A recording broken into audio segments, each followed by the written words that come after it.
El 7 de marzo de 1936, en flagrante violación del Tratado de Versalles, las tropas del Tercer Reich entraron triunfantes en la zona de Rhineland, ratificando una de las primeras intenciones establecidas por Hitler años antes en su obra Mi lucha.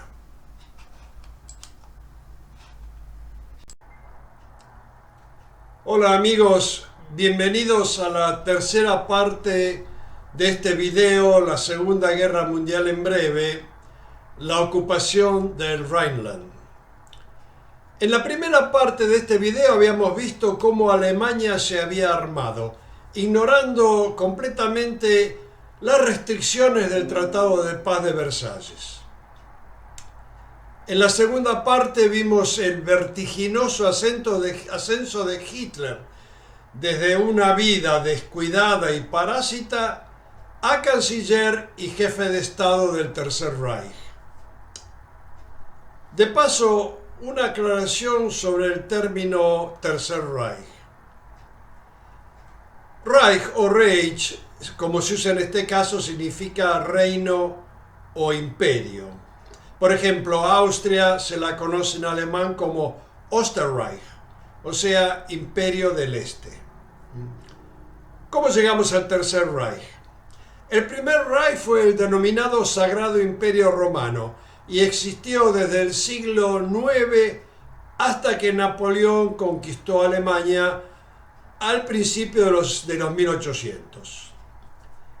El segundo Reich, conocido también como el período Weimar por el nombre de la capital, tuvo lugar a partir del final del siglo XIX hasta que el partido nazi tomó el poder en 1930. A partir de ahí, aunque Alemania ya no era más un imperio, fue conocida como el Tercer Reich. Seguimos. Una vez que Alemania se había armado sin interferencia por parte de los aliados, la guerra era inevitable. Cuanto mayor era la demora de Francia e Inglaterra en actuar, menores eran las posibilidades de detener a Hitler sin un encuentro bélico. Y peor aún, menor eran las posibilidades de salir victoriosos de una guerra total. Gran Bretaña y Francia se encontraban ahora con un poder formado por 70 millones de alemanes, de la raza más organizada y eficiente de toda Europa en esa época, y fervientes en su deseo de reconquistar la gloria nacional y los territorios perdidos en la Primera Guerra, y dirigidos además por el régimen más despiadado de la historia.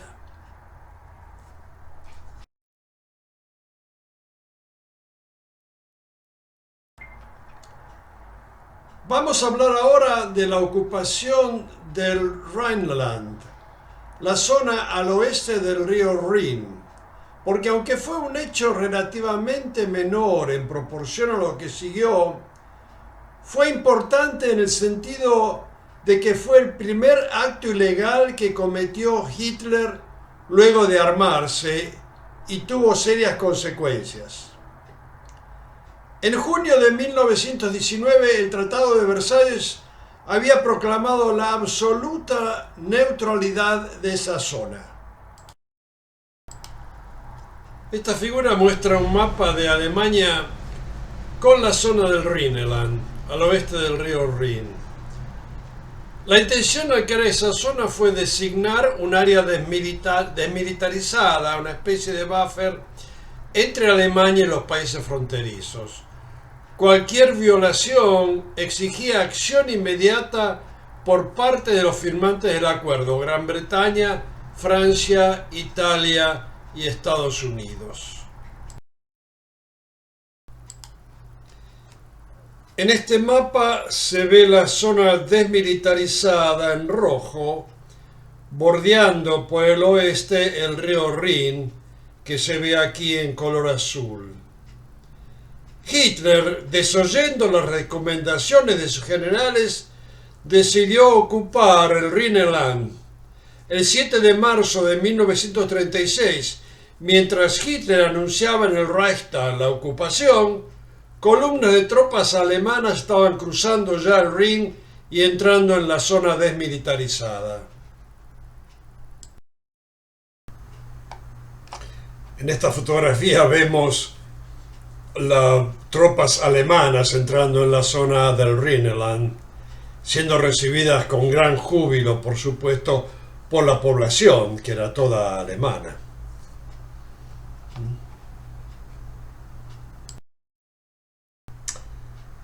Aquí vemos otra foto de Hitler entrando en la misma zona, siendo recibido con delirio por la gente que lo veían como un salvador.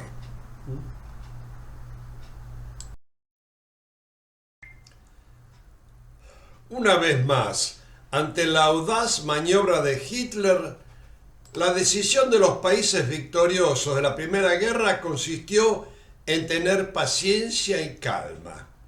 En otras palabras, no hicieron nada.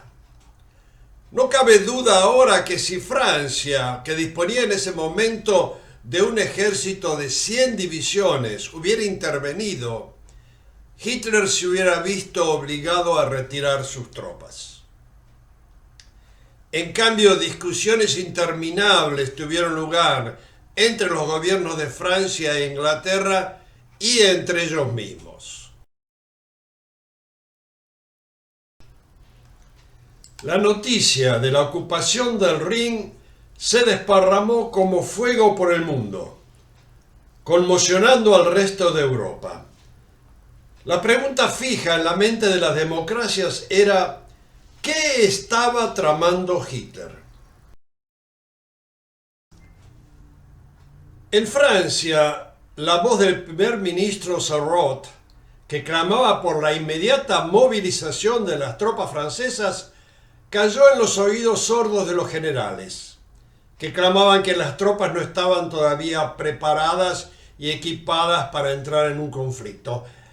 La verdad era que los generales tenían miedo de enfrentarse a Alemania en una guerra sangrienta. De manera que Francia decidió no actuar sin la cooperación incondicional de Inglaterra. En Gran Bretaña, la solitaria voz de Churchill, que todavía no tenía un puesto en el ministerio lo suficientemente importante para influir la situación, la voz de Churchill se levantó en el Parlamento demandando acción inmediata contra la ocupación. Pero Su Majestad, el rey Eduardo VIII, que como se comprobó más tarde era un simpatizante de los nazis y que iba a abdicar a fin de año para casarse con una mujer divorciada, el rey, secundado por el ministro Lloyd George, exhortó a ambos países a actuar solo luego de una profunda consideración del asunto. En otras palabras, el rey no quería que Inglaterra se metiera en el asunto. Influyentes miembros de la Cámara de los Comunes se apresuraron a decir que, después de todo, Hitler está entrando en su propio jardín.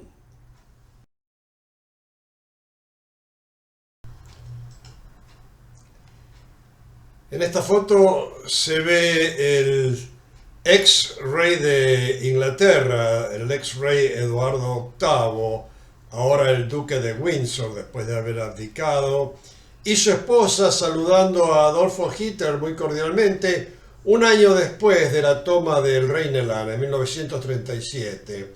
A la derecha se ve la misma pareja en una reunión del partido nazi. Es difícil entender por qué Inglaterra podía tener un rey simpatizante de un partido al mando de un enemigo de Inglaterra, pero así era la política, así es la política.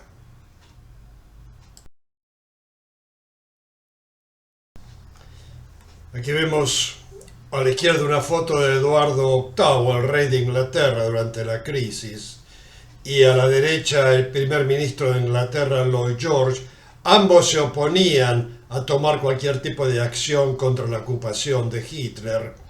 A la derecha está el primer ministro de Francia, Albert Sorrat, y Winston Churchill, ambos estaban en favor de tomar acción contra la ocupación del Rhineland.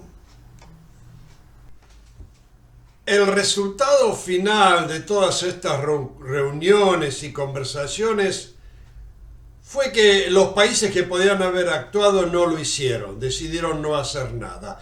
El temor a Hitler y a otra guerra se sobrepuso a las voces que pedían acción.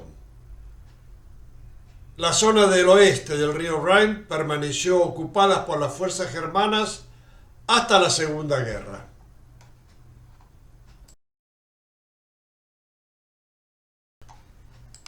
Cuando Hitler se reunió con sus generales, luego de la exitosa ocupación del Rin, los enfrentó mostrando la falsedad de los temores demostrados por ellos previos a la acción y con la convicción de su superior intuición en materia de estrategias militares.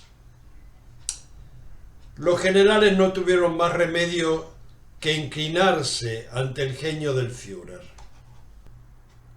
Una vez lograda la ocupación, Hitler se apresuró a anunciar al mundo: las ambiciones territoriales de Alemania han sido ahora completamente satisfechas. Y el mundo, en su compulsión por evitar a cualquier costa otro conflicto bélico, decidió, si bien no creerle, aceptar sus palabras. La impune ocupación de la zona del Rin tuvo resultados perdurables. Este episodio confirmó el poder de Hitler sobre el Reich y sobre los generales que al principio habían tratado de controlar sus acciones. La puerta hacia futuras incursiones y violaciones del Tratado de Paz había sido abierta. Y ahí terminamos. En la parte que sigue, en la parte 4, vamos a hablar de la ocupación de Austria. El próximo paso. Hasta ahora, ahí nomás, y saludos, cuídense.